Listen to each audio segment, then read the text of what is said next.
Bonjour dans ce nouvel épisode du musée confiné qui va nous permettre aujourd'hui de passer un petit peu de temps face à cet objet qui fait partie des collections égyptiennes. Il s'agit d'une stèle qui est datée environ de -1000 à -700 avant Jésus-Christ et c'est un objet devant lequel on pourrait passer relativement rapidement sans en comprendre la composition, le sens.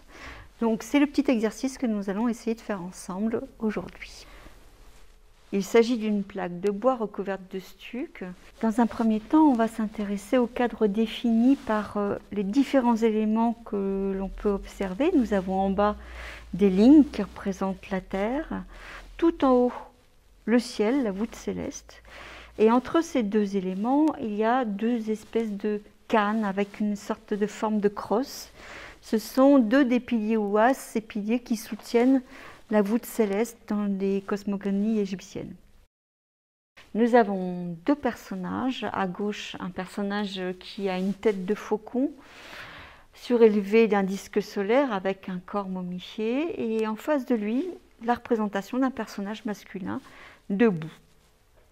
On va peut-être reconnaître assez rapidement des hiéroglyphes qui sont répartis en plusieurs colonnes, en 6 colonnes.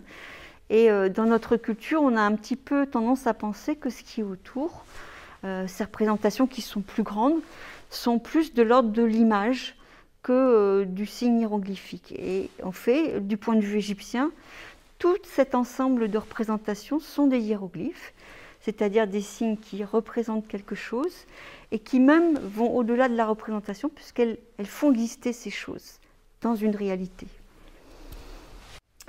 Les hiéroglyphes peuvent se lire par ligne ou par colonne.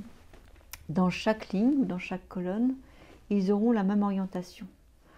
Mais cette orientation peut varier d'une colonne à une autre ou d'une ligne à une autre. Nous allons pouvoir définir le sens de lecture par colonne en observant par exemple dès la première colonne la présence de ce bras qui est orienté selon le modèle d'une lecture de droite à gauche. Si on observe la deuxième colonne, on remarque que le bras est orienté d'une autre manière, à l'inverse, et que cette deuxième colonne se lit donc de gauche à droite. Pour la troisième colonne, on va se référer au signe Ledger qu'on avait justement pu observer à l'inverse dans la première colonne, et qui ici représente le modèle d'une lecture de gauche à droite. La quatrième colonne est orientée de gauche à droite, ainsi que la cinquième et la sixième. On va faire un rapprochement entre l'orientation des colonnes et les personnages qui sont juste en dessous, puisque la première colonne se réfère au personnage hybride qui a une tête de faucon, et les 5 dernières colonnes nous parlent du personnage masculin qui est juste en dessous. Dans cette première colonne, on présente Réhérakti, qui est une divinité solaire.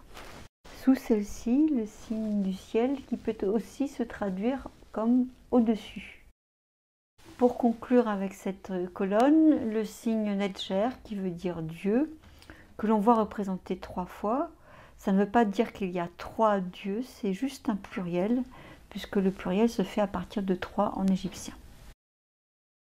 La deuxième colonne est introduite par le bras qui se tend, qui est le verbe donner, suivi de la petite vipère à cornes qui est le pronom il. Nous avons ensuite un premier groupe de signes qui est le signe des offrandes, avec 3 petits points qui soulignent ce groupe, ce qui est en fait un pluriel. Et c'est ensuite le signe des provisions, toujours au pluriel, que nous voyons représenté.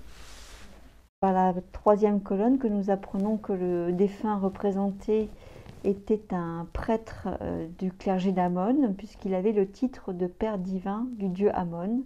Il vivait très probablement à proximité de Karnak. La quatrième colonne, sous la mention qui nous donne le nom du défunt, qui s'appelait Youfa, il y a 2 signes que nous retrouverons dans la 5e et 6e colonne, signes qui se superposent et qui veulent dire juste 2 voix. Ça veut dire que Youfa était passé devant le tribunal d'Osiris et qu'il était donc mort au moment où le texte est écrit.